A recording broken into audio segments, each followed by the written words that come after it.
আসসালামু আলাইকুম রহমতুল্লাহ। আল্লাহুম্মা কফিনি বিহালালিকা আন হারামিক ওয়াগনিনি বিফজলিকা আম্মান সিওয়াক। সম্মানিত দেশবাসী, আপনারা যে যেখান থেকে দেখছেন, শুরুতেই শুভ সকাল।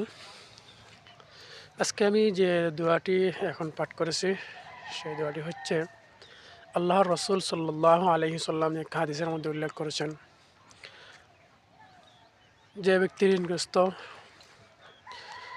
তার আয় রুজির কোনো ব্যবস্থা নাই, কোনো টেনশন নেই, সে যেন বেশি বেশি করে এই দোয়াটি পাঠ করে, আল্লাহুম্মা কফিনি বিহালালিকা আন হারামিক ওয়াগনিনি বিফজলিকা আম্মান সিওয়াক। এই দোয়াটা বিশেষ করে পাঠ করলে একদিন না একদিন আল্লাহর পক্ষ থেকে তার জন্য হালাল রুজির ব্যবস্থা হবে এবং এই হালাল রুজির মাধ্যমে তার ঋণ ঋণ ফিন যা আছে সমস্ত মুক্তি হবে। আল্লাহ তাআলা আমাদেরকে এই দোয়াটি বেশি বেশি পাঠ করার তৌফিক দান করুন। আমিন। আসসালামু আলাইকুম।